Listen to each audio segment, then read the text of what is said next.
Hi, good evening, everyone, and good morning to friends from US. Welcome. Can I request Sabu to welcome everyone formally?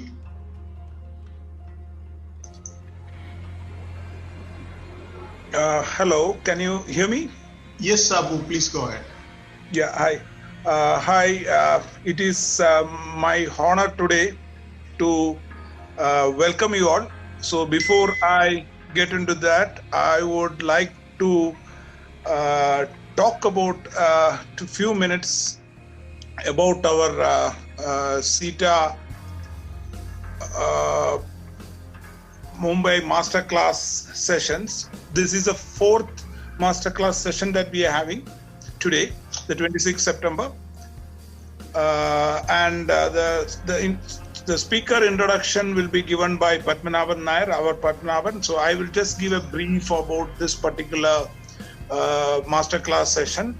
Until now, it was inaugurated on 25th June 2020 by our senior most member, Mr. Natarajan of 1970 batch. And we had total 3 sessions. One was on 25th June 2020, done by Mr. N.C. Shekharan of 1971 Electrical Engineering, which talked about clean air and climate change and challenges for the automotive industry. The next was by Mr. S. Rajiv, 1978 Civil Engineering, with his startup experiences. That was done in 26 July 2020.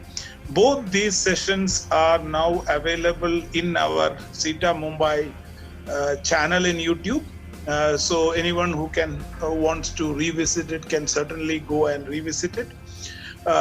Then the third one was Engineering Strategic System for Atmanirbhar India, Mr. R. Muralidharan, 1976 Electronics, which was done on 22nd August. So every month we have one on the last Saturday. So this is the fourth one. And the CETA Mumbai channel is all of you watching that. This is the CETA Mumbai channel where all these two sessions are already uploaded. So the success of these sessions have been the wholehearted support by all chapters and the mother organization, and mainly the CETA Mumbai team as well as the core committee which has been behind it. I would like to mention about the contribution about Padmanabhan in ensuring that it is put in well and made it heard to everybody. Participants have been from CET faculty and students from Kerala, from all over the country like Andhra Pradesh, Delhi, Gujarat, Haryana, Karnataka, Mizoram, Port Blair, Tamil Nadu, Telangana and UP. And from all over the world, including from Australia, Bahrain, Canada, Germany, Kuwait, Oman, Qatar, Singapore, UAE, USA. Representation has been from 1962 onwards. We also acknowledge the support of 84, 87 and 83 batches because they have been in large numbers attending these sessions today. Overwhelming response again from the fraternity. We thank the whole CETA alumni as well as the CETA Mumbai faculty and as well as the CETA Trivandrum and the faculty there for promoting this event and making this a grand success. So I am just getting into my welcome session, and it's really an honor at this stage to welcome Mr. Koshi. Certainly introduction will be done by Mr. Padmanabhan. However, I would like to mention my personal connect with him because though he was a very key contributor, rather a visionary that led from the front of providing the strong foundation for our major Digital India initiative.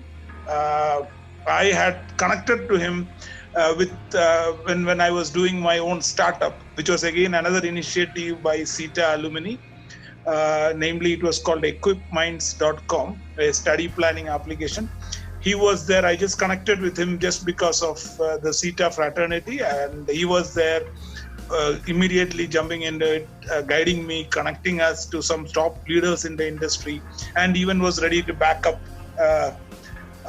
us up with that. I mean that connect. I mean that actually shows the the person as such. Certainly very close. It moved us big time.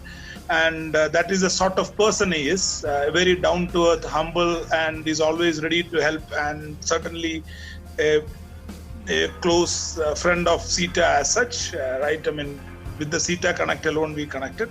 So thank you, sir. It's a really honor to welcome you and to listen to your experience in guiding or creating the foundation for our Digital India initiative. And I welcome Koshi sir for this event. On that, I would like to welcome and thank each one of you and welcome each one of you to this event, and also for providing us the continuous support throughout the last 4 sessions, and we expect that to continue. We welcome you all who has connected from all over the world for making this session a grand success. Thank you very much, and handing over to Padmanabhan, Papan, we call him fondly, who is the man behind the whole propaganda that we do or posters that we make. So Papan, please take over. Hello everyone. Welcome once again to Masterclass Session 4. This is the 4th round, and from what started humble beginnings, it's now become a huge event, and we are delighted to have Koshi sir with us. Koshi sir is an 83 batch mechanical from CET Trivandrum, and he's been one of the pioneers in the India's digital transformation space. He's currently the senior partner with EY, and he's been involved in all the major turnkey innovation projects of the Government of India. But rather than going more into his technical and professional side, I would like to mention a fact about his philanthropic side. He runs an institution in Coimbatore, MJC as it's called, and it's a group of institutions actually, and it caters to the educational needs of underprivileged girls in and around the Tamil Nadu area. As we speak, there are around 1,200 girls who study there, and he supports them right from school, college, to higher education, like as in from school to college to MA, BA, BEd, whatever they wish to do. So that is the other side of him, which many of us do not know. And on part of CETA Mumbai, we are delighted to welcome Koshi sir to give us his masterclass. Over to you, sir. Thank you, and good evening, and good morning, and good afternoon, as the case may be, to all fellow CETians. It's a pleasure to be here in this evening and share some of my thoughts, ideas, and experiences. It is good that we have among us, advertising professional. I was just telling Papan that I realized that, and a good ad man can make everything out of nothing. So when I saw all the fantastic flyers that he had been, sending out, as well as the way he has sort of presented the whole program, it has been really a privilege to be associated with all of you guys. I hope you can see my the screen now. Started sharing that? Yes. Please go ahead. Okay. So,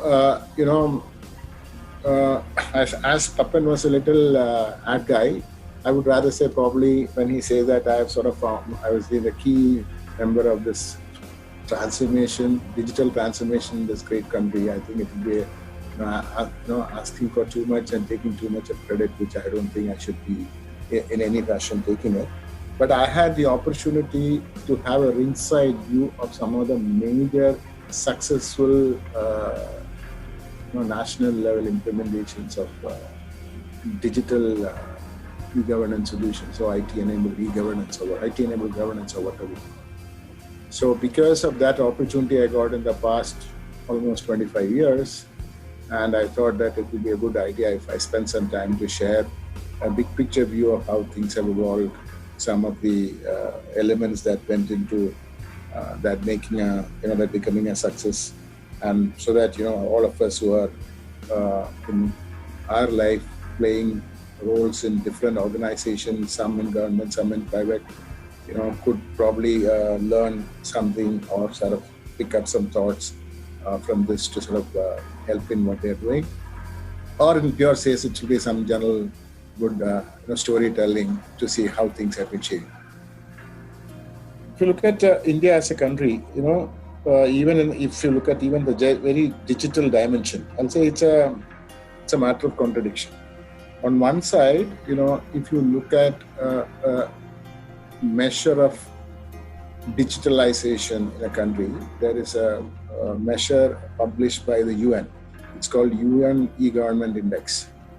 If you look at the UN e-Government Index, we have a rank of something like 100.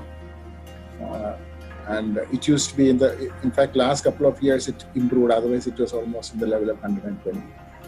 Even today at 100, it is still even much behind Bolivia or even countries like Iran. This e-government index tried to look at the total e-governance in a country under three dimensions. One is in the infrastructure, other is on the people, third is on services.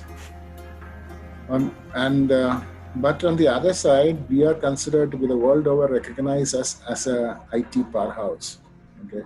As a country which produces many brilliant technologists and IT professionals that we are able to provide work. Many of our teams are working towards some of the top-class systems, top-class solutions, top-class companies in the world. So when we say that we have a rank of 100, does it mean that generally in our digitalization we are very poor? The answer is no. We have a number of examples of world-class transformational projects in the digital area.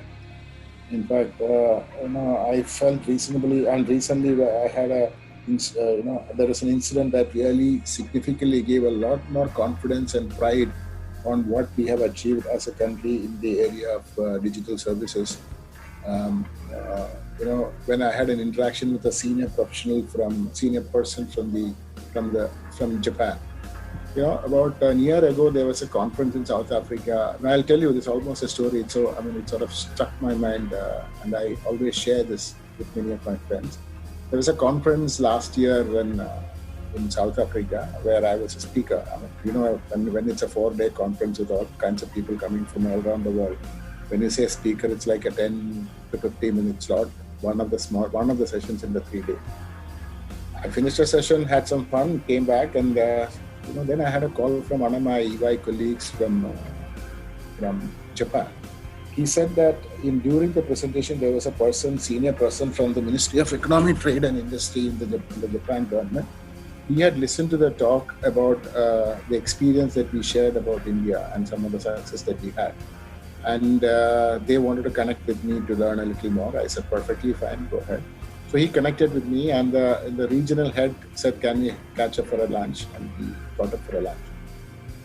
So he said, why, Mr. Koshi, why I wanted to meet you is that I said, I'm very proud to get to know you and get to meet you. I'm curious to know what is that you wanted from me and what is that you found it interesting about India.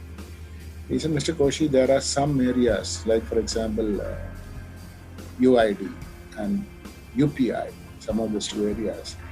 India has done fantastically better than even Japan. And in those, the achievement that you manage in those areas are much better. And Japan as a country is seriously thinking about joining hands with India to take these digital revolutions into, let's say, African continent or less developed countries. And they would like to see a partnership with India. And since I had given a speech on this area, he wanted to take some time to spend with me to understand a lot more specifics about this. I just told the story as a matter of pride because a country which is considered to be one of the pinnacle in terms of in the area of digital or electronic revolution, acknowledging as a country level, at the senior level, that some of the areas we have done path-breaking innovations and implementations on a scale of 1.2 by to be available for 1.2 billion people. And I thought it's really a matter of pride for all of us. So I have, like I was saying, that I've had the opportunity, I had the ringside view of some of them. So what I will do is I'll share 3-4 areas where things have, at 30,000 level, some of the observation that we had and how it sort of transformed some key sectors. Because each of them are areas where we could sort of spend hours discussing the kind of challenges that were there, the way to sort of been addressed, and the way we as a country has managed to succumb many of the challenges and become a world-class example. So what I'll do is I'll just run through 3-4 areas which I thought I'll share, and then if there's any question, I'll be happy to answer them. And since I'm trying to give a 30,000 feet view, I may not be going very deep, and some of the areas I might take a very simplistic kind of explanation. Sorry for that. If any of you have any specific point that you would like to sort of discuss and debate, I'll be happy even out of the session. So the first one I would like to the first area which I would like to start from is the Indian capital market. This is the first large transformational agenda I got an opportunity to be a part of. There are some of us who are old enough to, remember the situation, what was there much before we even went digital in capital market. And I'm sure many of us in the crowd who are, for them, this will be like telling history. Some of them may not even remember how things used to be, earlier. Till about mid-90s, the Indian capital market was a private club. BSE was the largest, and and that time a membership in BSE at those days, a membership ticket, which is practically difficult to get. In those days, prices was like 4 to 5 crore. The reason why it was because it was a money-making engine.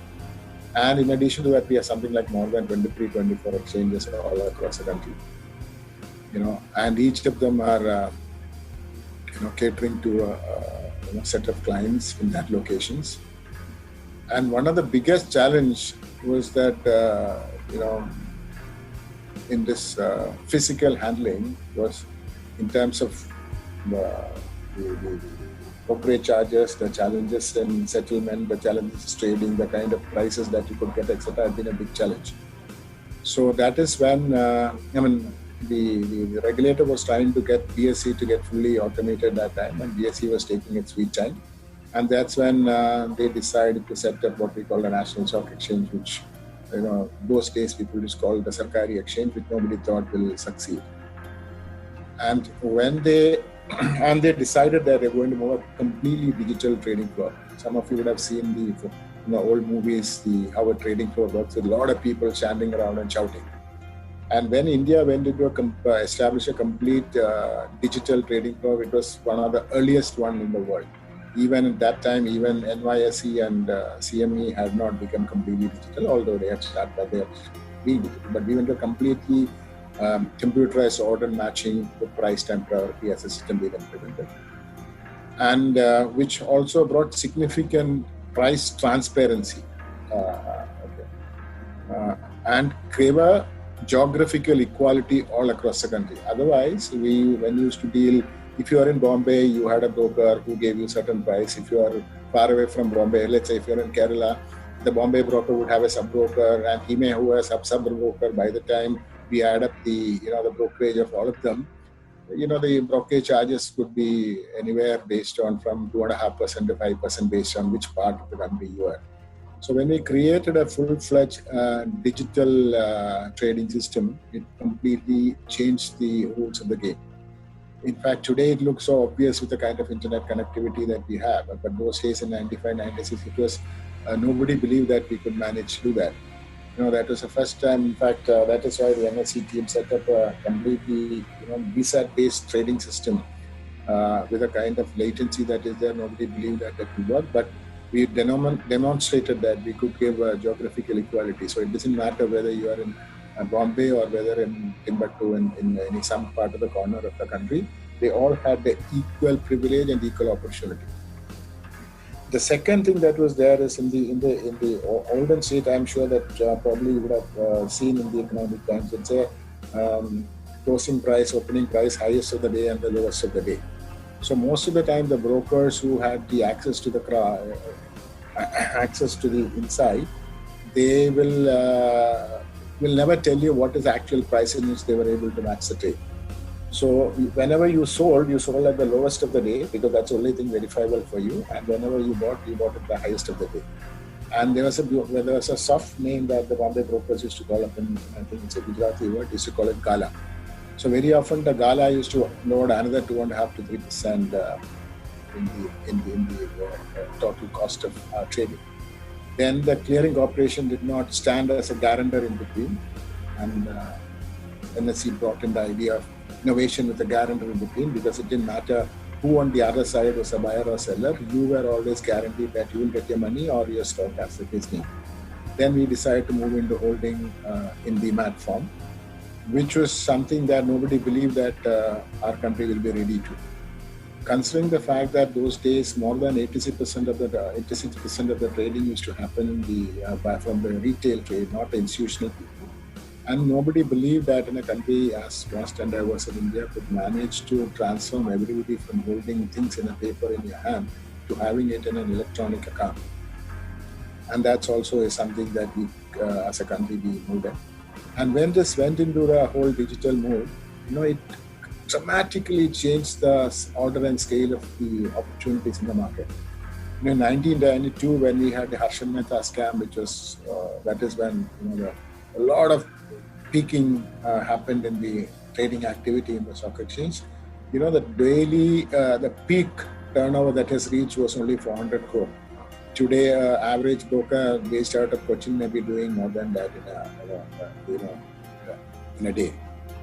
Today, I'm just putting some order of magnitude. We see 50,000 crore of equity and derivatives might be peak days. It might go 1 million crore worth values of this. All this has been possible only because of the digital, we moved into a digital world. So if I just look at the big ticket changes that the whole digitization brought to the market, if you look at 1994, we had a fee of 2.5%. Why I put, the fee, the brokerage fee was in the vicinity of 2.5%.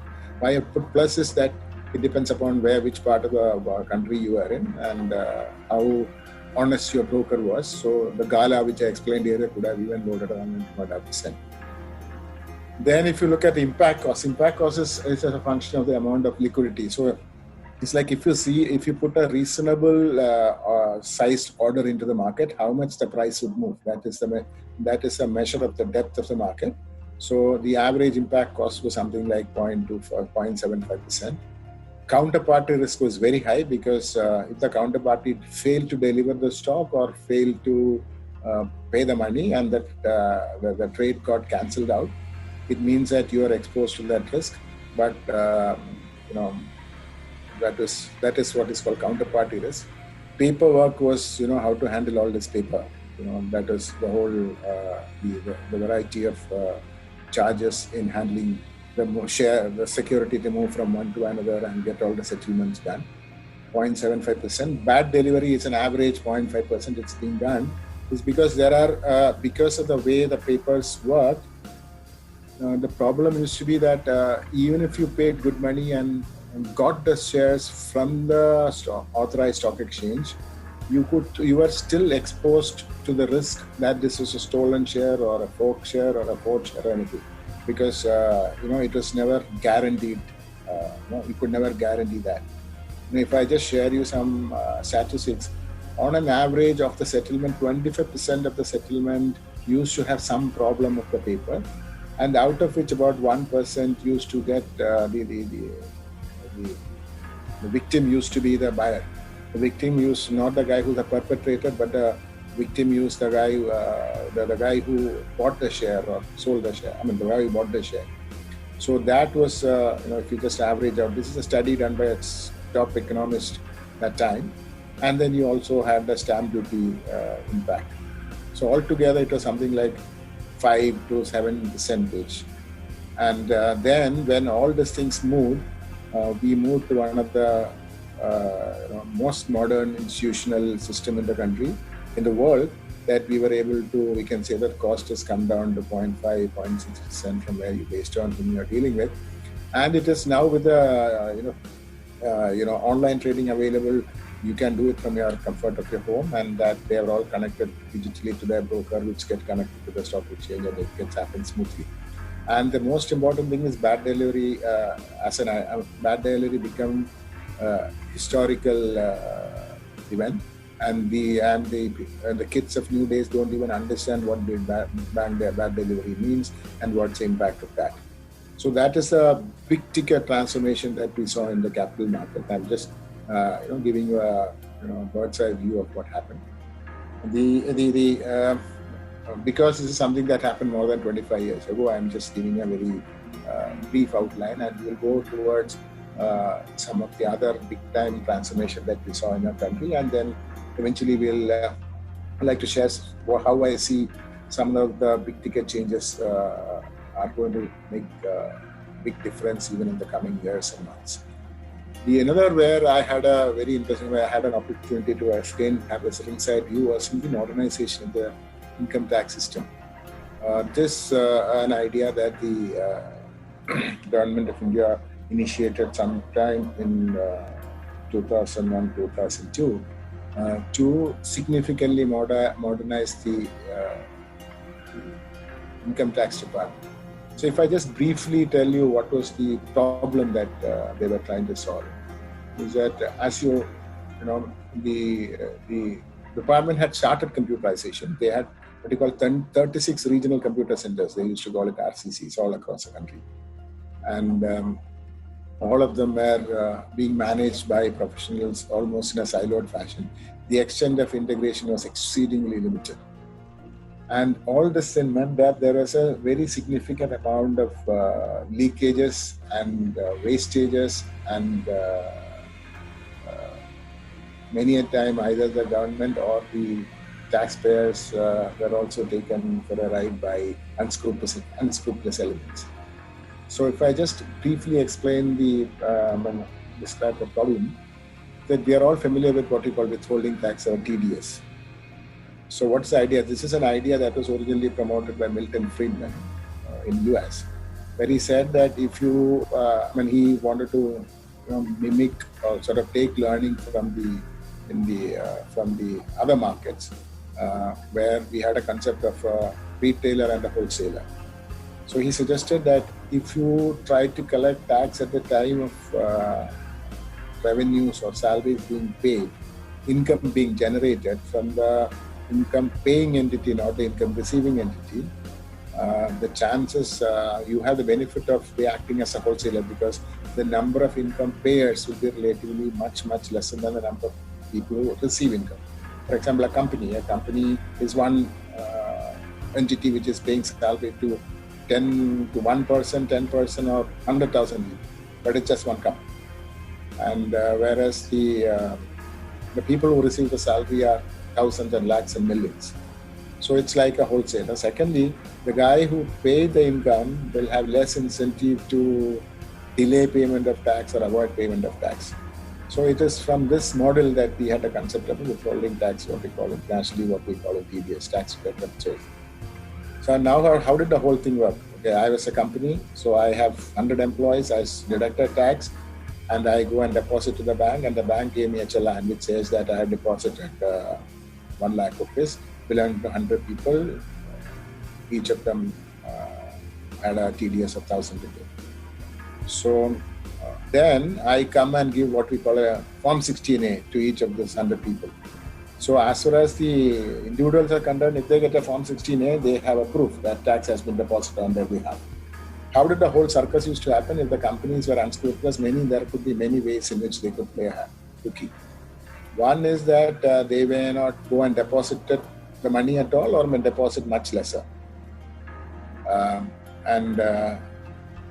When they file their detail, when they give the details to the government, it is practically impossible in this whole paperwork to reconcile. Or they could give to avoid any complaint, they will give a Form 16A. So long as I get the Form 16A, I was happy. So all these things resulted in significant amount of leakages and avoidance of tax and fraudulent tax practices. So an idea was talked about by a team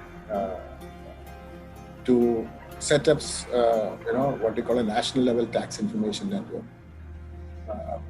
And the idea was like this: they said, we will enable every deductor to create to create a digital file of the detail of every employee or the vendor with their PAN, and tell that how much tax was deducted on their behalf. So decided to create a statement which has to be filed digitally by every deductor.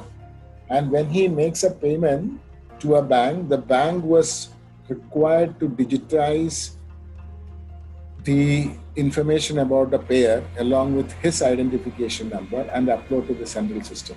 Now, how does it work? There is a central system where a deductor will file a return which says that I deducted from 100 people, total was 100,000 rupees, and I deposited it in Bank of India. So, and this belonged to this 100 people, each of them are identified there by their PAN. So the central system first checked whether this 100,000 rupees he claims to have deposited has actually been deposited. How does it check? It gets some data feed from the bank. All the 32 tax collecting bank was on a daily basis sending these details into the central system. So first level measure that the money has been collected and paid. So the challenge that used to face where people used to avoid depositing and just giving a fudgy challan, a sort of fake challan of his proof of payment, sort of significantly came down. Second thing is he also gave the details of each of the PAN holder.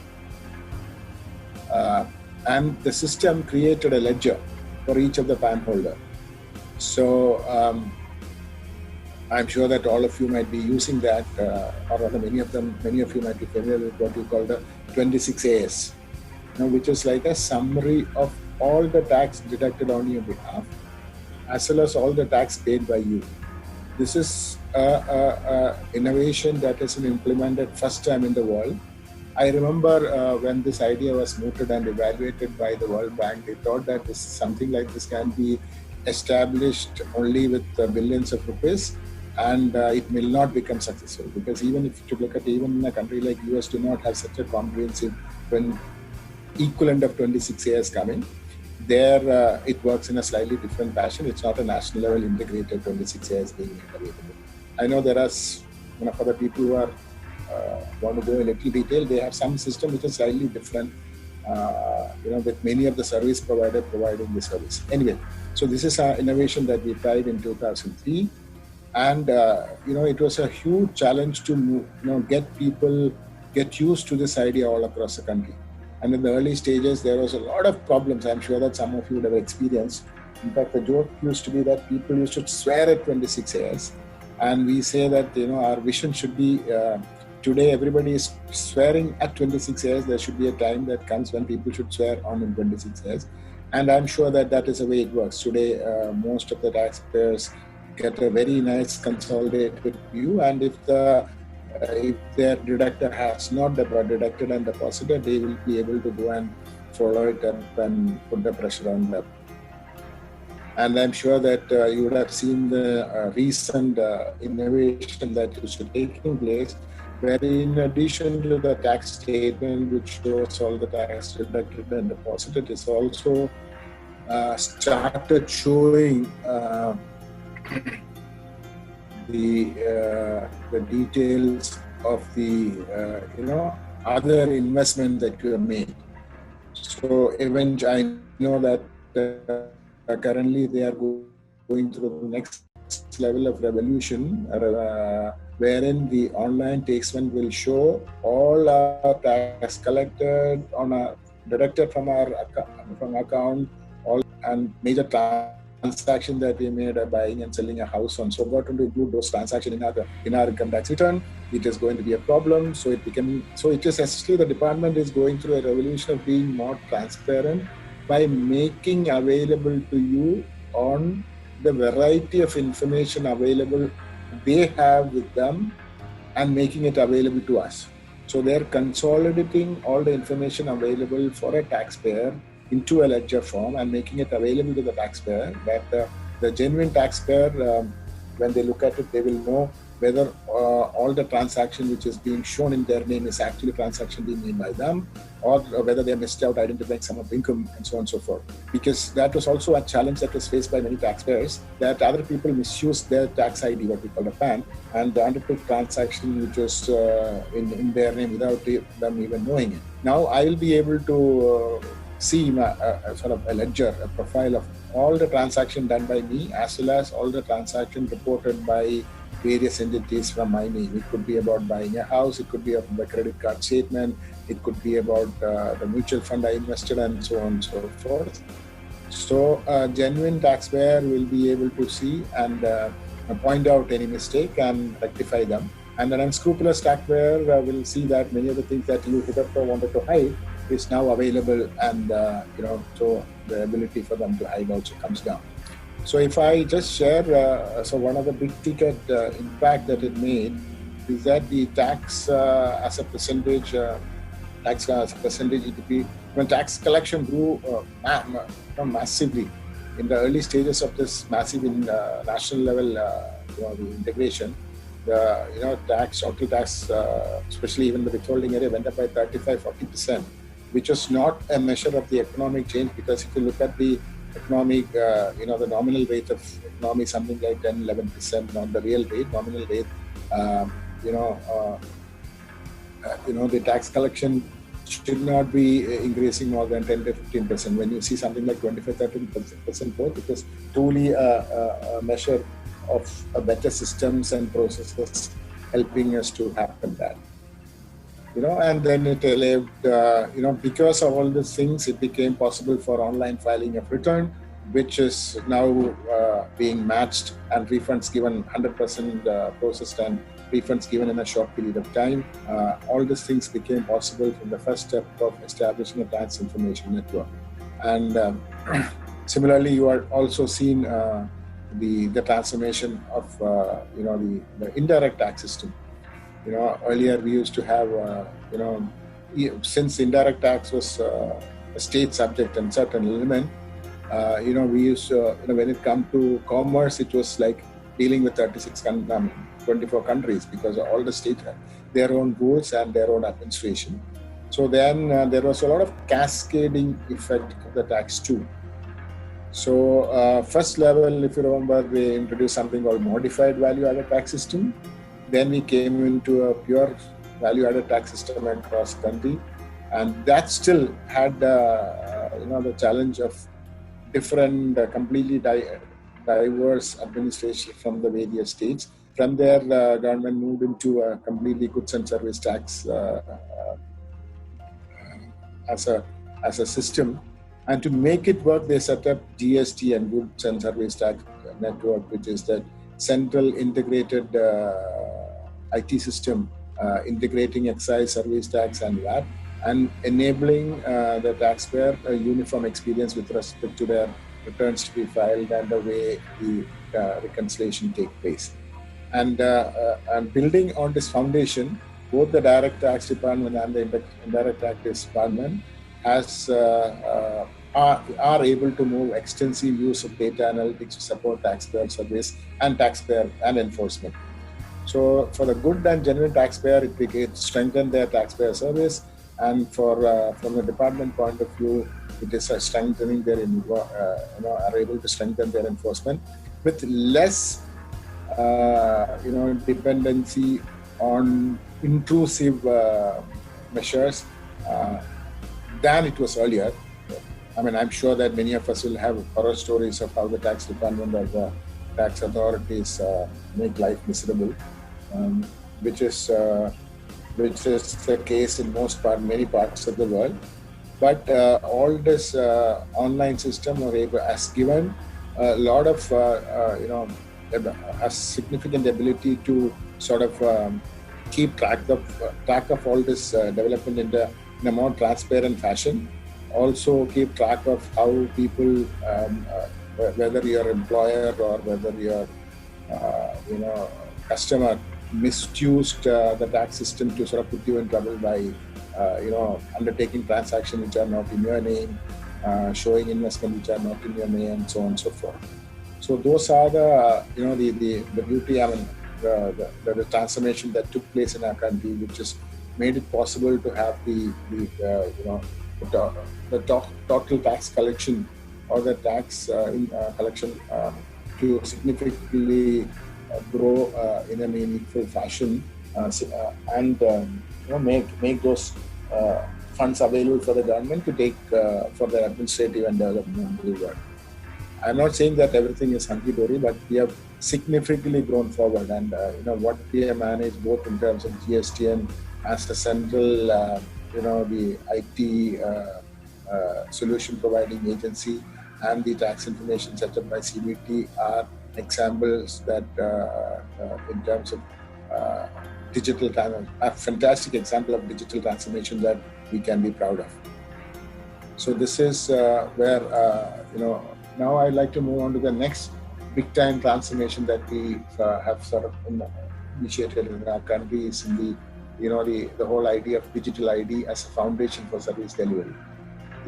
When the earlier examples and examples which I shared were examples of some sectoral transformation, the digital ID is a population scale transformation that is touching every sector.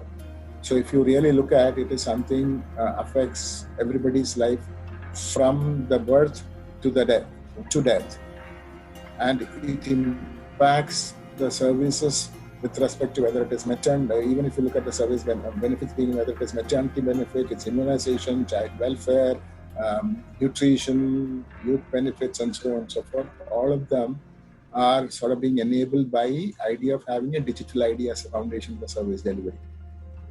What was so special about the way that India introduced is that, digital ID was not a first time experience in India. There have been many countries which have done in some part of the other of the world, some countries. But what was special about the way that India did? One is that when we were setting up the ID, the UID solution, we spent time in creating a long-term mission. Most of the ID authorities thought their job is only to build an ID, to give an ID to everybody, and how it is being used by the guy who got the ID, or the way how it is being used by people who are verifying the ID was their problem. Okay, so that was the way in which most of the ID authorities thought the problem definition was. But the UID authority, when they sort of started setting up, they said, let's try to think, what is it supposed to mean? So he said, we should see ourselves having a progressive role. One is that we need to build an ID, which is to be made available to this 1.2 billion people. Because one of the challenges that India as a country faced was more than 200 to 300 people had no way of proving their ID for anything. The people like us who come from a middle class or upper middle class or rich background will never be able to understand how the life is without an ID. Some almost 20-30% of the people in India had nothing to say who they were. So that is why we said that our first focus should be, our country decided first focus should be to address this challenge, to create an ID for everybody in the country without making mandatory, without making it an optional thing. And we should, while we are building ID, we should say that what are the kind of things that are going to be built on, and this ID should be a platform on which services can be built on. So that's why I said the vision, build ID, building on ID, and building around ID. So first thing is to give everybody a digital ID. Second thing is to enable the platform to interface with the service delivery systems for the entities which are providing services to verify the ID, or the person who wanted to receive the service to prove its ID. And third is to have innovative solutions built on this platform. And we will discuss some of those innovative measures that is happening in my subsequent one. But since we as a country thought through this, we were able to create a platform which could take this kind of expectation. It is not just that we have provided ID to 1.3 billion people. On an average daily, something like 25 to 30 million IDs are verified on every day. So more than 1 billion transactions happen in a month to prove somebody is trying to get a service where he's easily able to prove his identity without a problem. And the total benefit that is accrued because of the very focused and targeted delivery is 100 times more than the cost that we spend on it. In fact, I don't know whether some of you remember earlier when there was an observation by Rajiv Gandhi as a Prime Minister say that for every 1 rupee that government tried to reach across as a social benefit to somebody, only 15 paisa is reached to the end person, and 85 paisa is leaked somewhere or the other.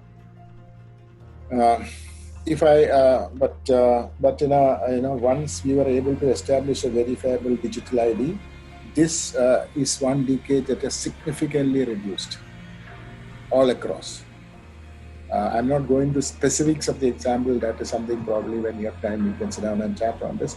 But the point that I want to make is this demonstration, what we did as UID demonstrated to the whole world that ID systems and ID platform can be seen in a completely different fashion.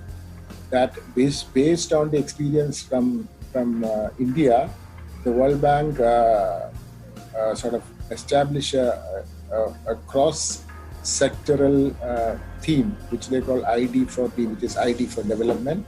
And they have a team which is team that pulls from their multiple practices into a cross-practice team who was looking at this the developmental possibilities building on ID, and that making that advice available to all across countries around the world.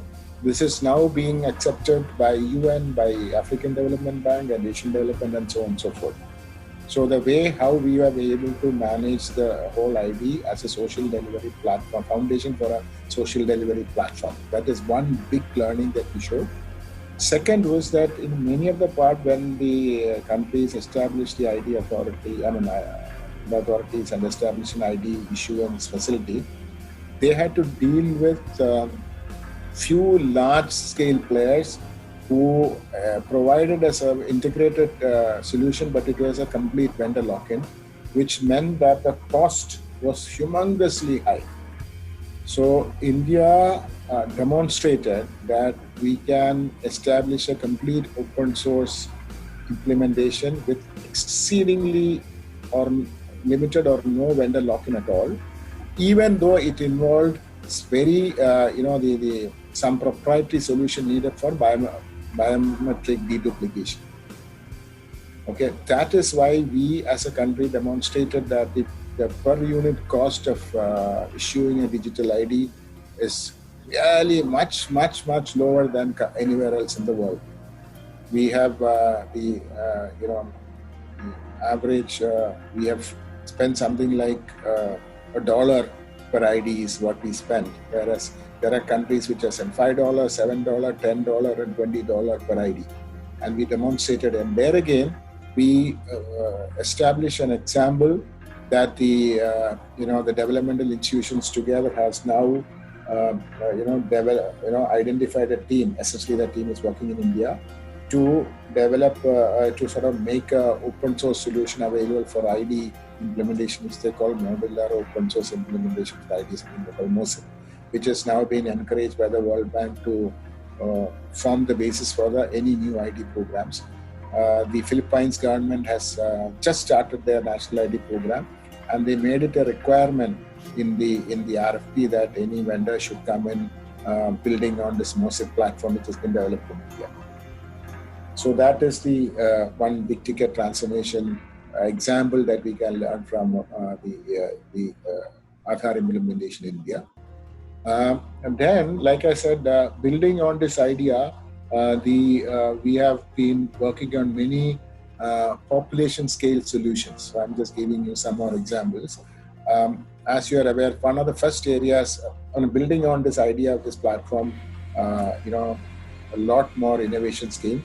One of the first population scale innovation had been the what we call UPI, Unified Payment Interface. Again, if I just give you an example of the success, that we have had a credit card, MasterCard Visa network in our country for more than 60, 70 years. And the daily, monthly transaction even today is something in the vicinity of 300 million. 250 to 350 million transactions happening every month using this card network. And UPI, which is established about a couple of years ago, did something like 1.25 to 1.5 billion transactions a day. It was not cannibalizing on the transaction. It was significantly, it was not a cannibalization. It was all about, significantly enhancing the digital payment transaction taking place, even for very, very small value transactions, because UPI enabled small value transaction to be happening at a very, very low cost. The success of it the measure of success is that I don't know how many of you have seen. Google came out with a report which says that this is one of the best payment systems in the world. And in the report, they even recommended that even the US government should consider adopt the learning from here. Which is not just a private sector endorsement. Bank of International Settlement, which is a bank of the central bankers in the world, which is the largest global integration, global, regulator, or rather advisor, or whatever you call it. They have also endorsed UPI as the best example of a payment system. Many countries in the world are already in discussion in India to sort of learn from here and adopt this thing.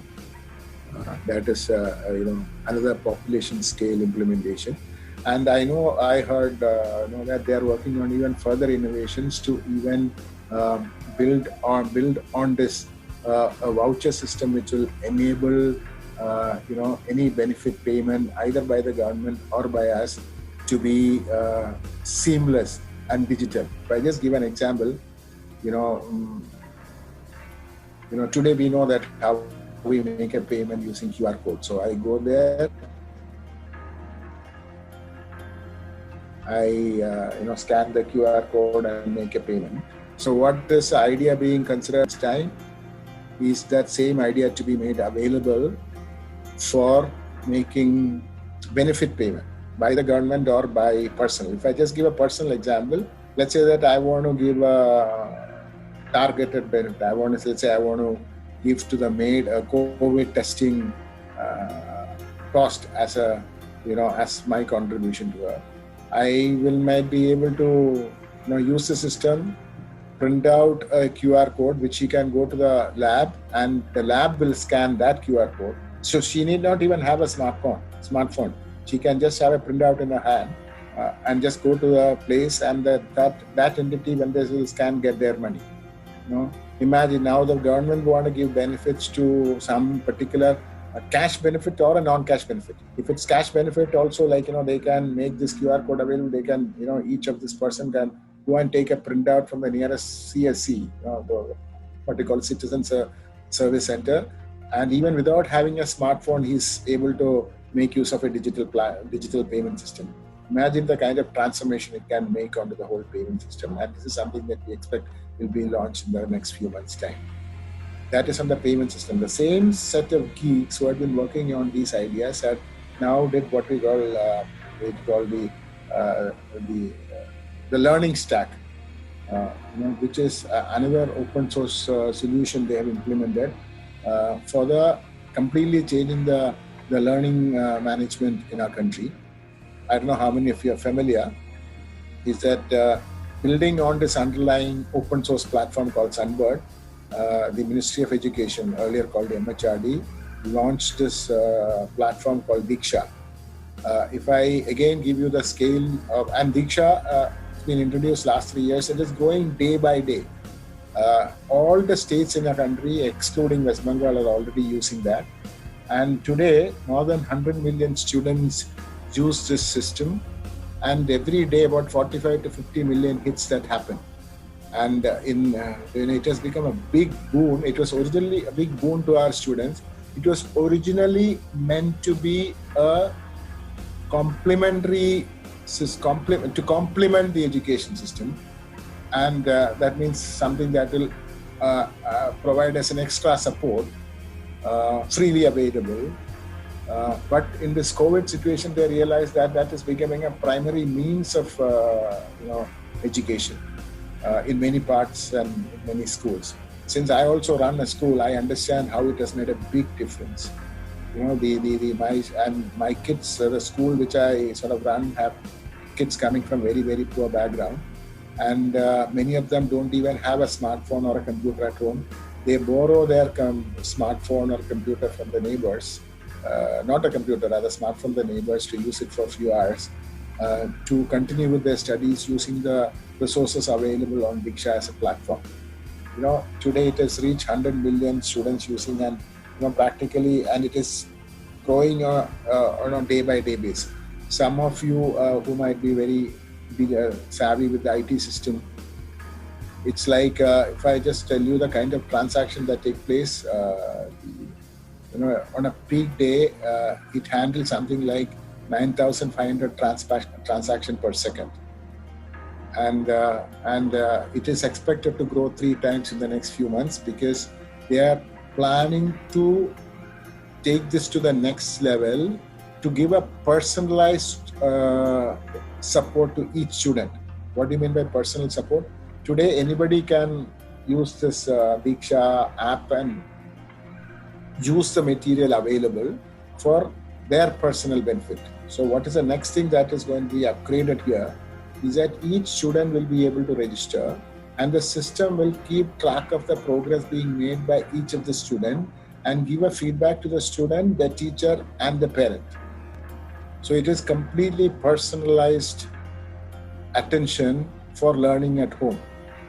And once that data gets built up, it will also be able to use machine learning and AI to suggest appropriate learning material for each student based on the way he or she is progressing. Okay, and this is the next functionality that is going to be launched. The functionality is already there in the system. It is just going to be launched. And that is not just for the student, it is also being used for the total teacher professional development. Some of the states in India have started the launch of teacher professional development courses in a big way, and other states are in the process of changing. So the way the education system is transformed is truly amazing. If I just give an example, recently one other country, as a part of my work, I have asked my team to assess a digital platform they plan to launch for their country, a commercial platform with the kind of functionalities available in Diksha, or even less than availabilities, but marketed much better. The cost, they were seeing was something like a very discounted cost provided by supported by some philanthropist entities or organization, was something like $30 to $40 per student per year. And today we are in our country, we have made it something like this available, to the whole country, more than 150 million students. Maybe their cost would be when it fully stable, it may become something like 100, 200 crores, or the total investment till now would have been another 200, 300 crores. Imagine the kind and scale of what we have managed in a population scale solution. And this is, the World Bank recently did a study on the equivalent solutions available across the world, and they have rated this as one of the best solution and the fastest growing solution available in the world. That is on the education. The last one I want to just, I know my time is running out. I'll just give a quick picture of some new things that is shaping up. Is that what I call democratizing digital market. This is something that is just started. It is like UPI 3 years ago. This is also being shaped by the same set of geeks who have worked on the payment system UPI. So what does it mean? What does SPECN mean? If you look at internet, some of us are old enough to remember how when the internet started and was available worldwide, but without www. And you had to have. It was only something that the geeks could access. Then we had HTTP, the Hypertext Transfer Protocol, as developed and made available, and that completely democratized the opportunities in the internet by making presence possible for everybody, so long as they are willing to make their pages in HTML. You don't have to worry about how the other person will see. So long as you can develop a page in HTML and you have a name registered in DNS, you are equally visible to the whole world. So that has completely democratized the possible presence in the internet. Without that, without the www, the usage of internet wouldn't have been anywhere near what we are talking now. But over a period of time, we saw walled gardens coming up. What do you mean by walled gardens? Let's take two examples from our everyday life. You have Amazon, it's a walled garden. If you are a part of, if you want to buy anything, you have to use the Amazon app. If you want to use the Amazon, you have to use the Amazon app. And if you have to be a seller, you have to be registered with the Amazon. So imagine that I'm a seller, I'm registered in Amazon, and Sabu, whose photo I can see there, set up a small company who's not a part of this Amazon, but he also has something to sell. He will have much less visibility in the system compared to me who is already in Amazon. Why?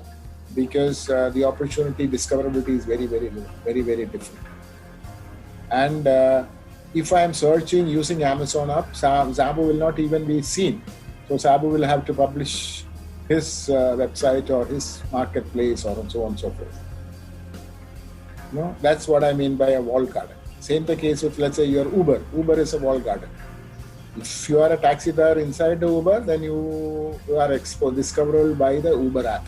If you are not a taxi driver inside Uber, you are not discoverable by Uber app. So it became possible to create walled gardens. It has its own challenges. It is no more an open market in that sense. So that's why the same set of geek now sat down, developed a specification, the backend specifications, which is making it possible for everybody to be equally discoverable, whether you are in a walled garden or not. It is going to change the internet the way HTTP changed. The idea of an open network is going to make a humongous change. And I'm happy to announce that the first pilot of that building on this backend specification is going to be launched in the area of mobility in Cochin as an experiment in the next 1 month's time. So it's no more wish list. The first small plan. So it is going to be something like UPI 4 years ago. It's going to be launched within maybe a 1.5 months time, only in Cochin, by the Auto Association and the Taxi Association of CITU coming together to create this open network, and from which they will expect to build other people to get added together. So similar effort is being done in retail, and I'm sure some of you might have read about the National Digital Health Mission that has been announced by Prime Minister, which has been launched on August 15, which is also a special case of backend specification implementation underneath. So this is this is going to be another completely transforming revolution that is going to take place in the digitization in our country, and I'm sure that it will also drive similar kind of transformation in the world. And this is the big picture story I wanted to tell you, covering last 25 years of some of the fantastic transformation India as a country managed. and still managing and showing us an example. So that's why I said and if you look at, none of them are any rocket science. It is all how ideas had been, existing ideas and existing devices and existing solutions put together in a very, very smart way to sort of solve a problem. That's why I wanted to close with the quote from the master innovator in the world, say the value of an idea lies in using it. Thank you. Thank you, Khushi sir. This was quite interesting and enlightening, and there are some questions which have already been put by people. While we organize that, I will just put a poll on for that, so that the participants can come give us feedback about the program. Everyone. By the time you're doing, Ajit, by the time you're doing that, I'm going to take a 30-second break. Just get up, stretch my leg. And sure. Please. Your age is catching up. Yeah, please go ahead. So when I hope everyone has this poll. Please give us your feedback.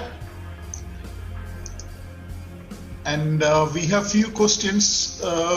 One of them seems to be a very, very general question by Professor Padmanabh Iyer.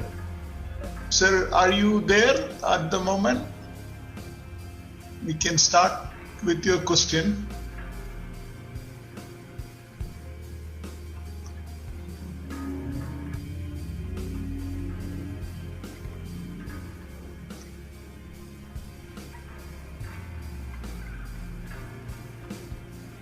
Professor Padmanabh Iyer, sir, are you there?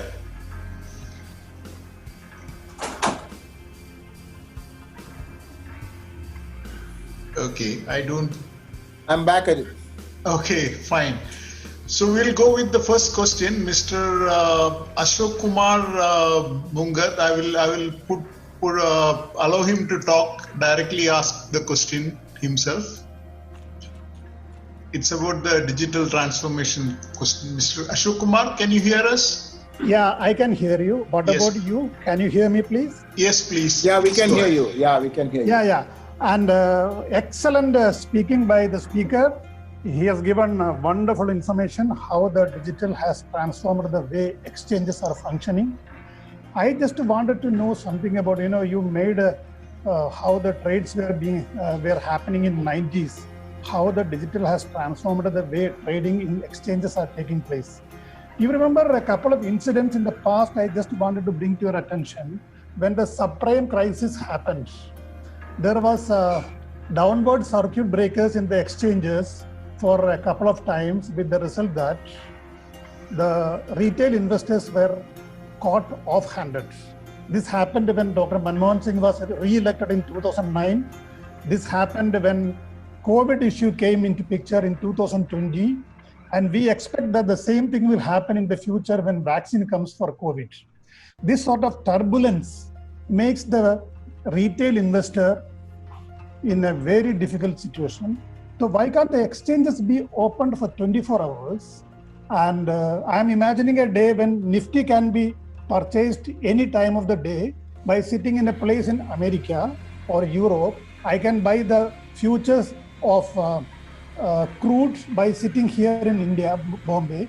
So all the exchanges, one single exchanges, irrespective of commodities, equity, instruments, so that, the retail investors completely comforted. Over to you, please. I am hopeful that there will be a day that comes, whether it is all possible, where all markets, all interlinked, all possible to be managed across the world. But it is not just a question of digital capability. That itself is a big challenge. And digital capability not of the stock exchanges, but also the banking system, but also regulate the integration across the world. We are talking about, the world has to become one, in that sense. But it is going to take some time. If I just give you one example, even today, even whatever that you trade today can be, settled only T+2 for most of the stocks. On some other places, T+1. In fact, that is, the fact. I don't know whether you remember, before we went digital, what could be, we used to settle only once in 2 weeks. With the kind of scale of trading, etc., that take place even in the and the money transaction that take place even within a short period of time, something a few hours that's happening, our whole system, not just a stock exchange matching that, the payment system, delivery system, all of them working together to make it possibly still take 2 days. So there is a significant upgrades that has to take place even in the whole infrastructure. But I'm sure these are all possible things. But what you also observed as a circuit breaker, this is when there is some humongously large critical event happens, the volume that is could sort of that get built up could result to some of these things. But compared to the point is, the way I'm saying is, we are all going forward towards making it more and more efficient in that sense. If I share, before we went digital, we used to have every 3 months there used to be a settlement failure, and a large number of transactions had to be sort of reversed too. When the levels of transaction was 100s or 1000s of it today.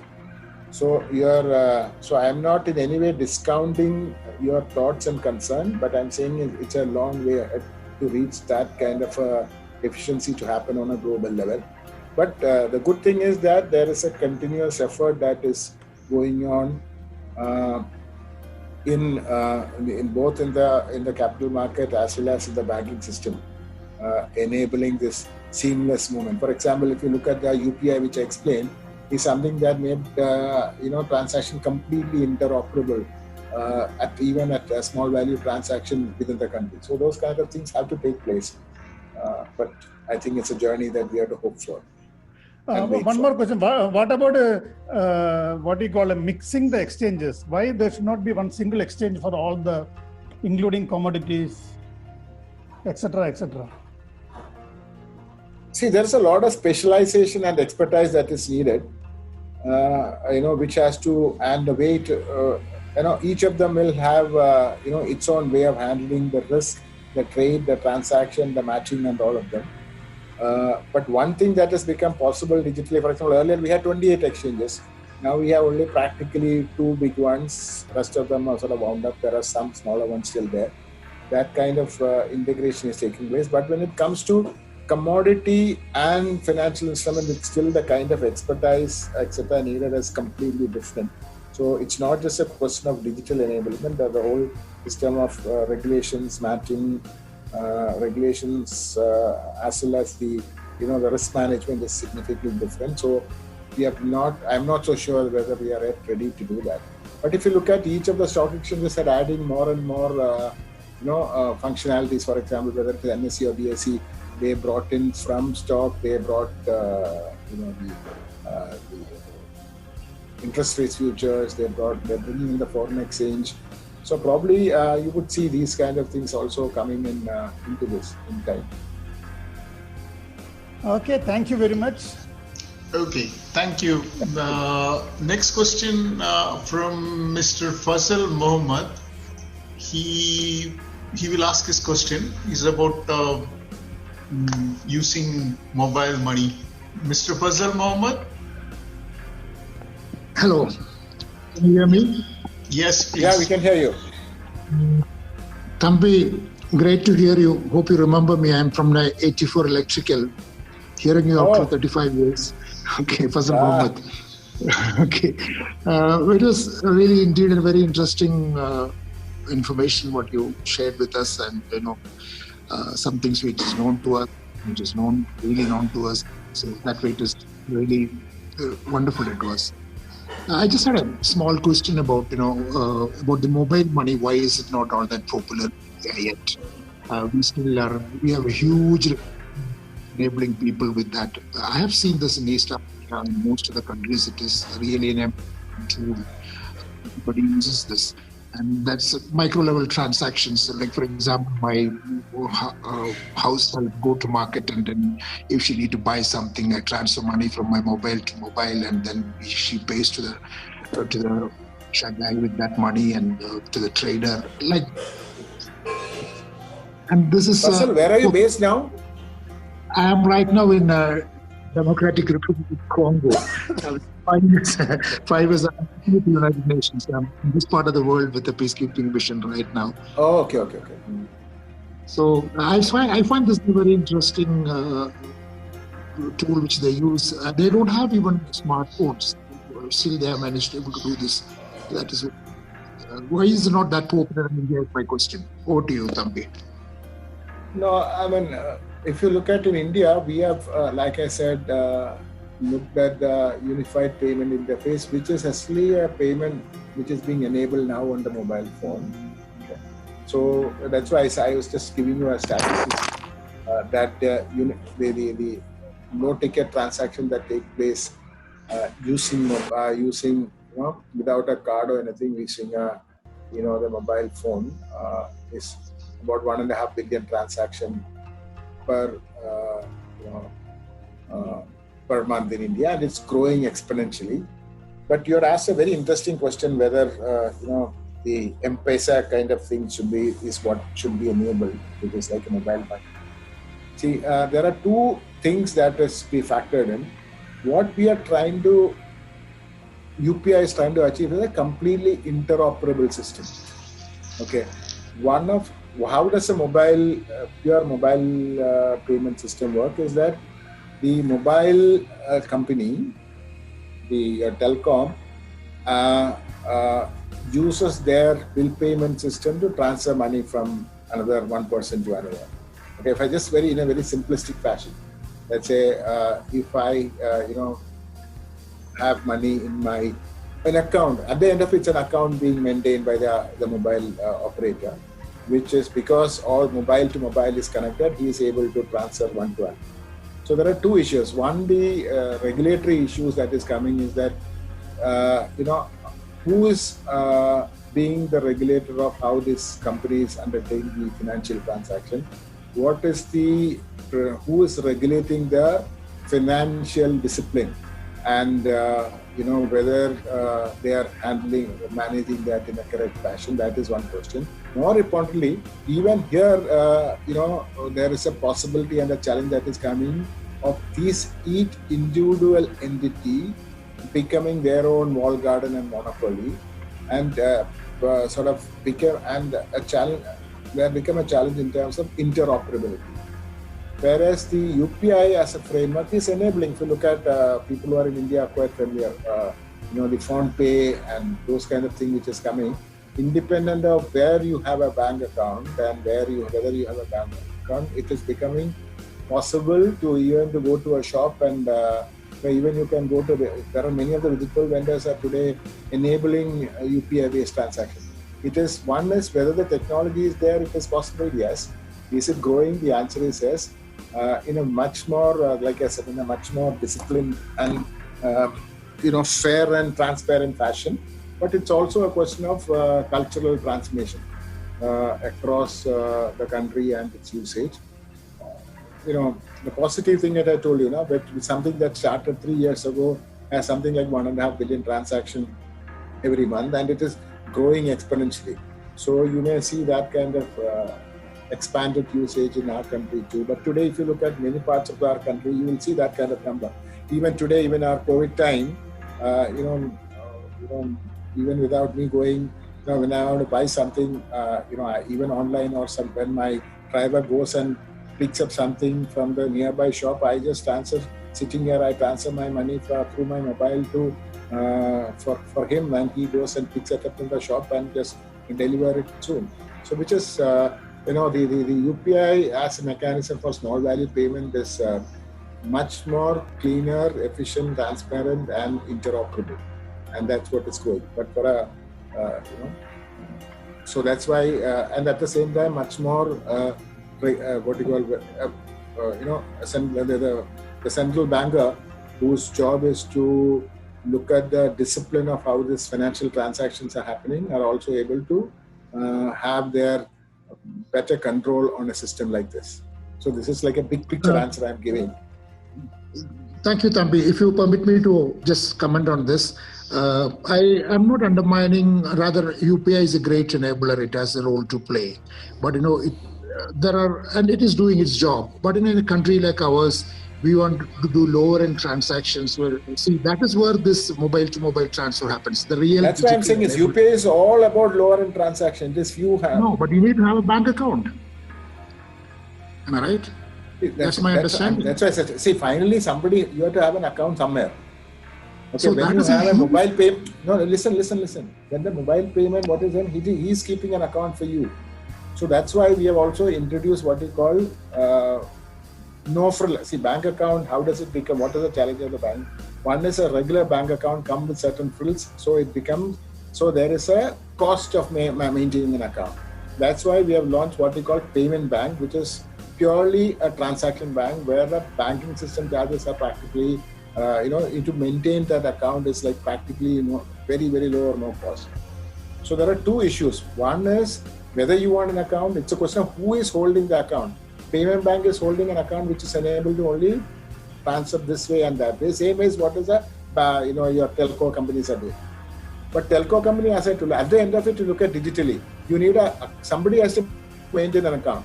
Is it a telco company should maintain your account, which is an exclusive of, let's say, Vodafone in their walled garden, or it is handled by a payment bank, which is also giving you a no-frill account. So it is not whether an account is there. It's a question of how easy or costly it is to maintain that account. And what is a kind of large-scale national level risk management to be done on the payment system that we're doing. If, let's say, that I'm just trying to be extreme case. One is, let's say, what happens to all the money stored in this account maintained by that telecom company if they go bankrupt? Who's going to protect your interest? Will the telco company who will guarantee that for you? You are hoping that it will not go fat, but there are times when they go fat. Second thing is there is that's why we brought the idea of a payment bank where, or what you call no-frill account. If you look at the Jan Dhan account, what we have launched in here, which is practically no-frills account, it doesn't cost you practically anything. That's why we have been able to, open large amount of accounts. And third is the interoperability. If you are in Vodafone, you are only in Vodafone. Also, how do you make sure that your account in one, you are seamlessly able to move to the other for a country of continental proportion like ours? So these are the larger questions we need to find the answer, and we are finding, and UPI enables you to happen. So now what we need to have is, for example, Airtel has their payment bank now. So it becomes seamlessly, and that has to become, the proliferation has to happen. So when you say an account, somebody has to keep your account, whether it is M-Pesa, who Vodafone keeps it in their telecom account, or whether it is maintained what you call a quote-unquote a banking account. At the end of it's an account, it has to be maintained.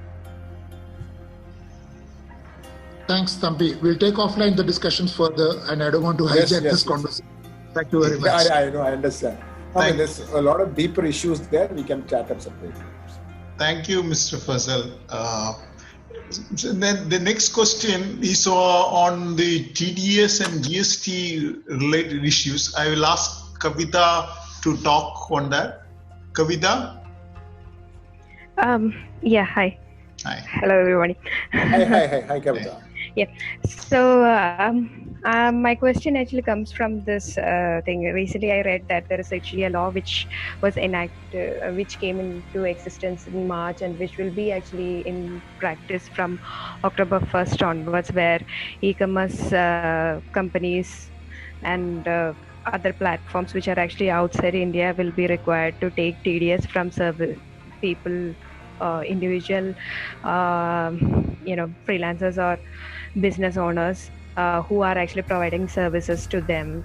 So in that case, like how exactly will double taxation be handled? And second point is actually like some companies might be actually doing their GSTs. Business owners and all. So how exactly this also will be handled? Like when they are actually filing and when they are actually going to do a reclaim once the end of the financial year is actually there. So just wanted to know, like, is there any challenge related to that? Kavita, to be very honest, I'm not gone into this. See, I'm not a tax expert. I'm a process expert. Okay? Yep. So I can't be giving you tax advice. Secondly, some of these issues we need to, I've not gone studied in detail about how it is going to be operationalized. I can only make a very global answer, which says that since all these transactions are happening in a digital format and a digital environment, it will become eminently possible to keep track of it and give due credit for that, in multiple systems.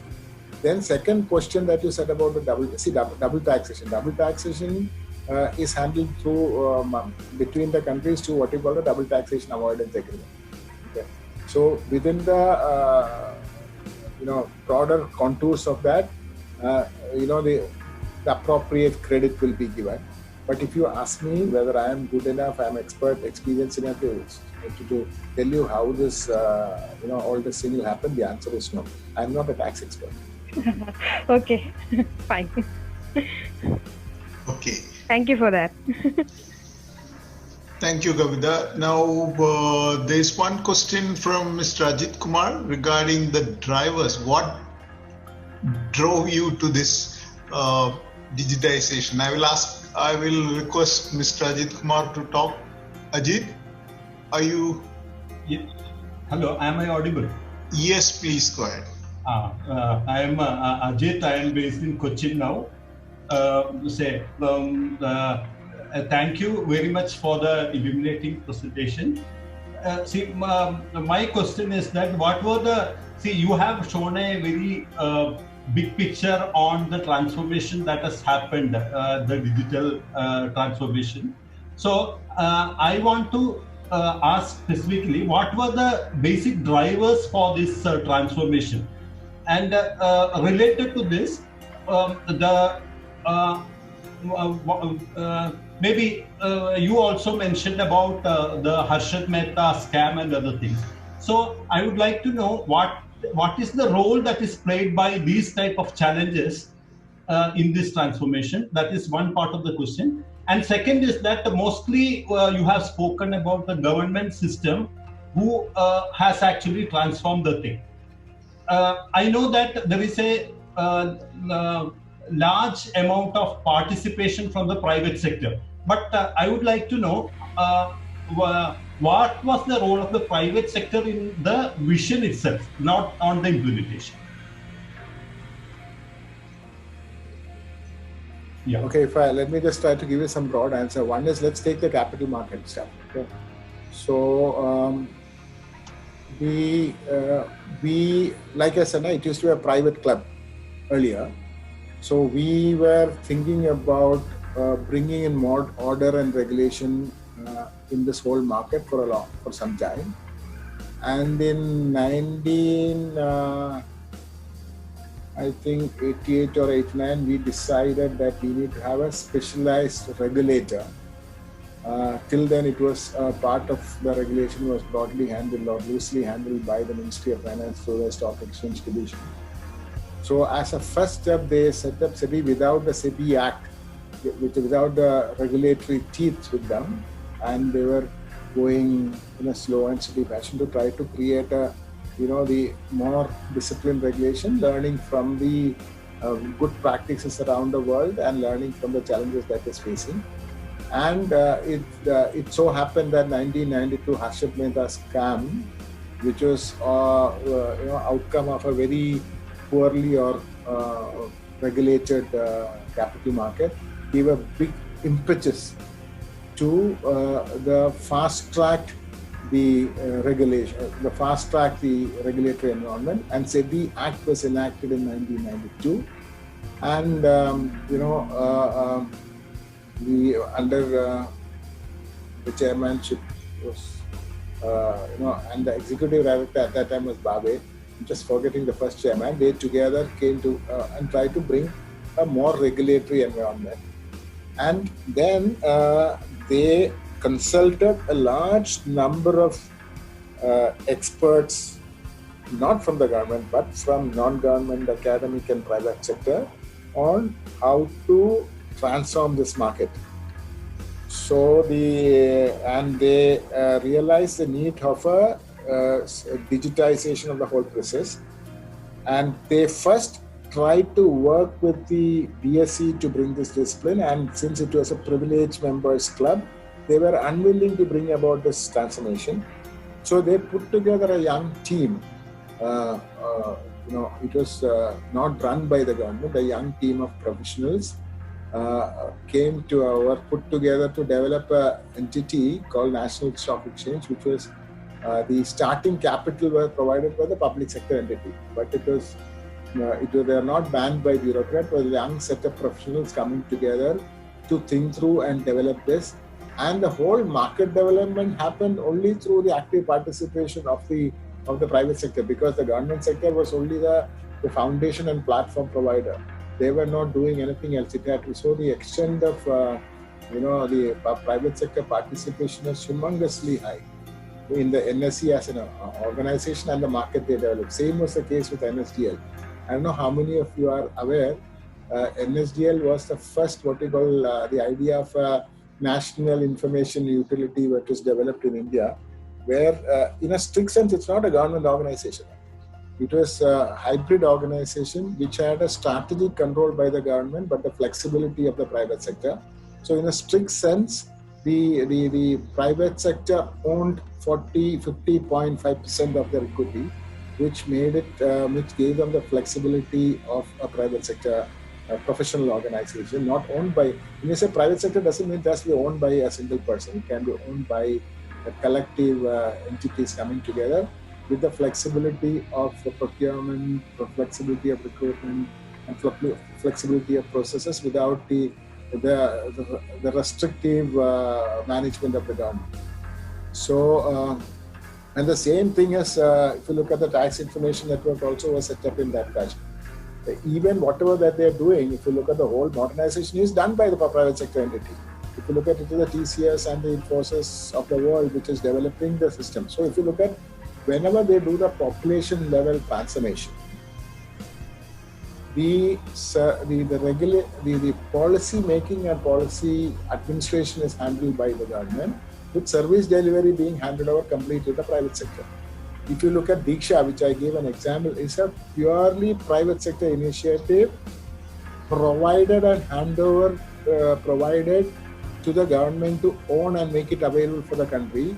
Even as of today, it is being funded by private sector funding. And the whole idea came from innovations and of of a set of geeks. If you look at UPI, while it is owned and managed by NPCI, the whole solution has developed a set of young geeks coming together and shaping it up and making it available to NPCI for the use. So there is a segment of our private sector who work on finding population level problems and making it available to national institutions to make it a public good. Because there are times when you need to have such public goods being made available for any transformation to take place. Yeah. In fact, I work for Federal Bank, and I have closely interacted with the NPCI. Even we are shareholders of NPCI. So I see that NPCI is something like a private organization. But though ownership, etc., it's some semi, maybe government thing. And that is something very encouraging. There are a lot of institutions that are coming up, which are, works like a private organization. At the same time, the overall the perspective of the government. It's good. Thank you. Thank you for the response. Thank you, Ajit. Now we have a couple of more questions from Nathan. Nathan, can you hear us, Nathan? Yes, I can hear. Okay. Your question was a bit cryptic. Can you please explain what? I'm going to elaborate. I'm not the question raised by Mr. Faisal here. First of all, thank you, Mr. Koshi, for giving this wonderful presentation. So, Mr. Faisal was asking about how to eliminate the middleman, which is the bank. Does the blockchain ring a bell, or we are far from blockchain? No, what is the question? Whether blockchain can be used for what? Can it eliminate the middlemen? Like banking was like where? Digital where? I mean, there are places where middlemen are there. There are places we have significantly reduced the extent of middlemen, and there are places some middlemen are able to add value. So it's a very. I'm not talking about exchanges here. He talked about mobile payment. Like there's a shop model there across. Shop owner. That's why I said a UPI payment. There is no middleman. It's from your account. It is going to the. Who is the middleman there? There's no middleman there. Shop owner gets the money. You still require a bank account, right? You still need an account. See, please understand that when I say account means somewhere where your money is kept, the money can be transferred. Okay. I got it actually. So you need to. Somebody has to manage that account for you. Whether it is managed by telco or whether it is managed by a banking community is irrelevant in that sense. Okay. So the reason why we try to make sure that the payment bank is there is to make sure that there is a regulator who is regulating the functioning of this entity, who is holding the account of millions of people, and to make sure that they do it transparently. They make sure that there is no, leakages happen. And in the most unfortunate situation of that company going bankrupt, how are we going to protect that? So, see that middleman. So your challenge was when the bank is holding an account, there is some transaction cost or the banking charges cost coming in. That will be there, whether it is the transaction cost will be there in either cases. But the beauty of the UPI which I enable is that it has become practically insignificant transaction cost. In fact, today it is even less than what the M-Pesa will charge in many parts of the world. So I understand the fact somebody has to maintain the account and guarantee the payments across. Is the digital ledger behind the scene for the blockchain not good enough? Boss, blockchain, we are going. See, there blockchain. You're talking about cryptocurrencies. You want to work on cryptocurrencies. That has its own. See that if you look at, let's look at this way. The cryptocurrency is one of the most voluminous transactions that is still taking place in blockchain, because blockchain also comes with its own risk and its own possibilities, its own cost. Yes. Okay. So if you look at the cryptocurrency, whether it is completely ironed out and taken care with respect to manage all kinds of transactions and all kinds of holding and investment, the answer is no. In that case, you would have seen it growing 100 times more. Cryptocurrency had been in this world, how many? More than 10, 15 years time? But it has to mature. It has its own application. Yeah, that's what I'm thinking. Is it not matured enough? That was the question. It's not matured. In that case, you would have seen the adoption of that. Why not India? It's not even being adopted at a national level nowhere in the world. No? So because the challenges of managing and disciplining that, etc., is itself not fully fathomed out. It will evolve. It will evolve. Thank you. Thank you for your insight. Thank you, Ms. Nathan. There is one query. I don't know whether you would like to answer this. Shyam Krishnan, he had some problem with the UPI app today, apparently. Yes, not just today. Can you hear me? Yes, Shyam, please go ahead. So I'm a very strong supporter of UPI and I find it to be super convenient. but I find that it is not super reliable. I mean, it's not as reliable as I want it to be. Just today, I mean, it's a coincidence. Just today, I was trying to make a payment, and the app said your bank is not available right now. So what I want to understand is which segment of the UPI chain, the technology chain, is responsible for such behavior. And this is not the first time. It happens occasionally. My bank is SBI for that matter. So I just want to understand who is responsible for such unreliabilities. From the error message that you are telling, it looks like finally at the end of it, the transaction system has to work, and transaction system come from the banks too, correct now? So it is essentially, UPI is essentially telling you, in a fast-paced fashion, telling the banking system to move the money. If the error message said the banking IT system is not available, it means UPI is not a system which is independently made of any bank. It is only a protocol which is letting open transaction across the multiple entities who are holding and transacting one. Maybe the problem was with the IT system of SBI. I've seen that, for example, whether it is UPI, whether it is internet banking, there are times when their IT system have thrown out these errors. So it's a question of how fine-tuned the IT system of each of the players are. Okay, thank you. UPI is not a completely system which is independently managed by NPCI, independent of the banking system. It is something that enables seamless movement across a banking system without anything becoming a walled garden, and without huge transaction charges that is, charged by, let's say, whether it is a card system or something. Okay, thank you. Okay. Thank you, Shyam. We'll take one last question from Lakshmi Vaidyeshwaran. Lakshmi Vaidyeshwaran, can you hear us?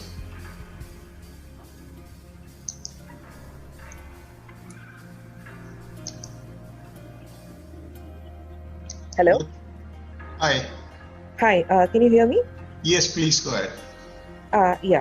So first of all, thank you so much, sir, for this very informative and enlightening talk. I really enjoyed it. So my question is related to this digital ID that you were speaking about. So we all agree that Aadhaar has multiple benefits, like you explained in the video, in this talk. But there are lots of concerns about data privacy. So can you just throw some light on how the data that's being collected by the government is being secured from third-party threats and other inappropriate usages? It's a very interesting point. We can actually have a 1-hour discussion on that. So I'll give you a brief comment, and also there are my points of view have been put together in a small summarized blog which I keep. Okay, so if you go to net and do a search on Koshi's blog, you may see something called Rolling Stone Revelations coming, and there you will see one article on this point. You can look at that. Now, having said that, let's go to the next level.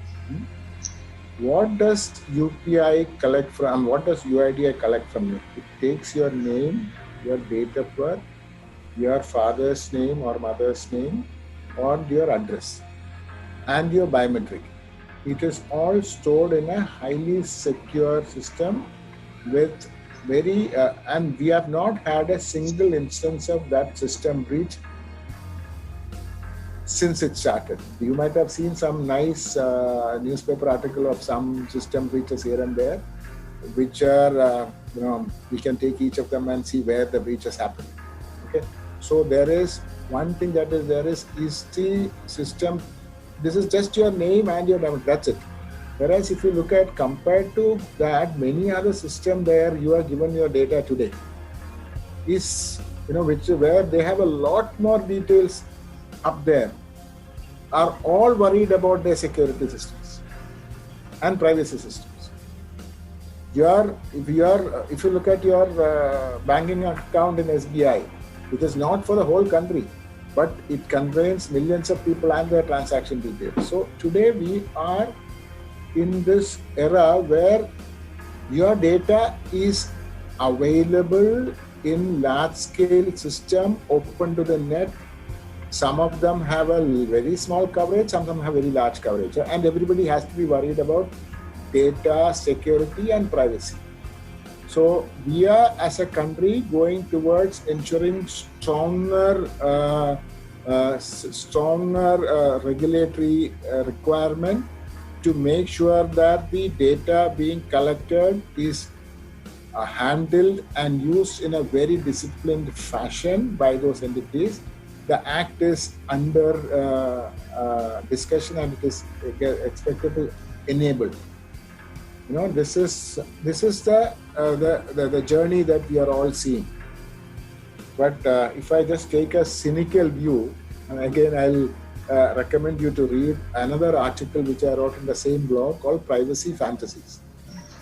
Okay, so when you get time, you can read that. In my view, while the government public good system has to be very conscious about this privacy and has to be very strict about maintaining the strength of the systems, you know, but in reality, the way we are exposing ourselves into the open world, where is your privacy?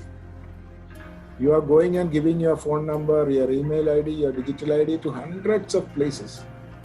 So finally, and you know, and the way the technology is growing, you know, there are ways in which you know, you can be tracked and traced by multiple entities. So in my view, eventually the privacy will be a fantasy. I'll just, you know, some 100 years ago, when the photography became very common, a very senior Supreme Court judge expressed the concern of this medium intruding upon the privacy of the others. Okay, having said that, there is a need for disciplined use of data and ensuring security and privacy. That's why the new regulations are requiring that every system design should be designed for privacy. Okay, and it means that it should very clearly identify who has the access and what point that has access and under whose permission that access can be given. If I just give you an example in UIDAI, if you look at the verification only, you can't go there and search anything. You know, verification, even when somebody authenticates, you can't do a phishing expedition there. I can say Ajit has come here, he says his number is 1234 and this is fingerprint. Is this fingerprint and the number match in your system? It will only give you a yes or no. It won't tell anything else. And it doesn't store why Ajit had stored and went for authentication at all. It doesn't even know whether it was to open a bank account or whether it was a transaction.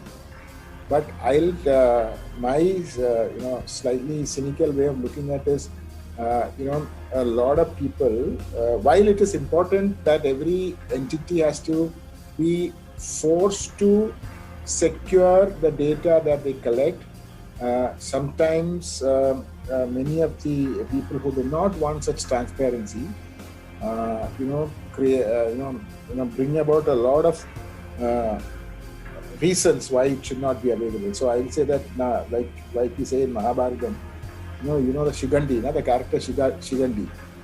Okay, so many of this, you know, the excuses are keeping Shigandi in front.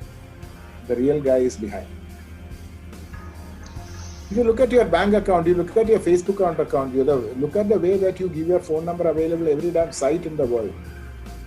The way they can profile you is no match to what UID did. UID just give you a service. It says if somebody comes and asks, is it Ajit? It will say yes or no. Yeah. And I'll tell you, I don't know how many of you are familiar, there is a database that the government, if you are in India, that's called Socioeconomics Class Census. Every 10 years they do. I'm sure it would have come to everybody's house. You know the amount of detail that they collect and compile and this hold in one single database? It is including everything about your income, about everything about you is there. Yeah. Thank you, sir. So I totally agree take a look and read my you know, the blog, And if there's some specific, Lakshmi, I'll be happy to sort of answer some specific deeper discussion you may want to have on this one, and to probably address some of the concerns. Feel free. My email ID and number is open, and I'm not worried. So it is this information is freely available because I'm not worried about anybody using anything against me. Sure. It's there in my Facebook account and in my LinkedIn account everywhere. Your article sounds very interesting. I'll definitely go through it, sir. Thanks. Sure, Lakshmi. Thank you. Which batch are you from, Lakshmi? 2015 person. 2015. Very good. Okay. Kavita has a follow-up question. She, are you there, Kavita? Yes, I am, sir. Quickly, please. We are running out of time. Yeah. So let me just ask that question in one sentence itself. Like I read about UPI being available offline in USSD, in the form of USSD. So just wanted to know, like, how much that has how much of an impact that has made with respect to digital inclusiveness in case of remote areas of India. Just wanted to know your insights on that. Yeah, it has been made available in USSD, which is also with a view to make it inclusion. But it is fully proliferated. The answer is no, but it is significantly proliferating, and that will be one area where one means by which it will be available to a larger cross section.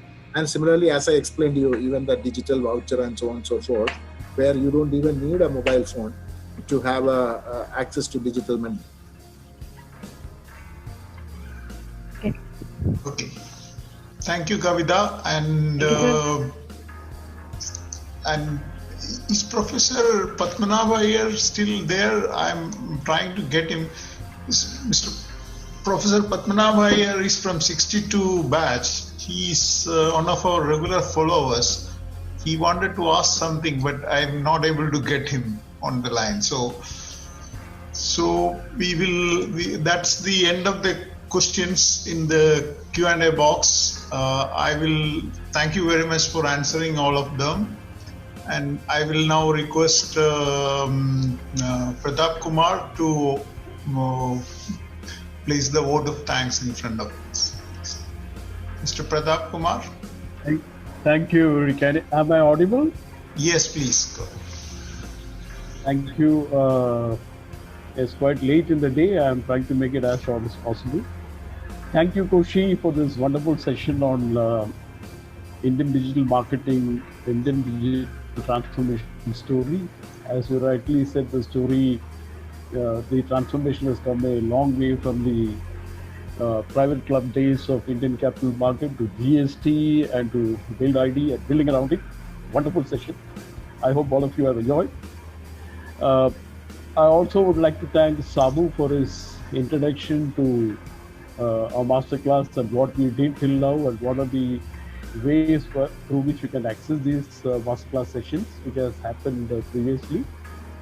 Also to Ajit and Papan as usual for the support, and Papan for his wonderful posters, which could bring in so much of audience today.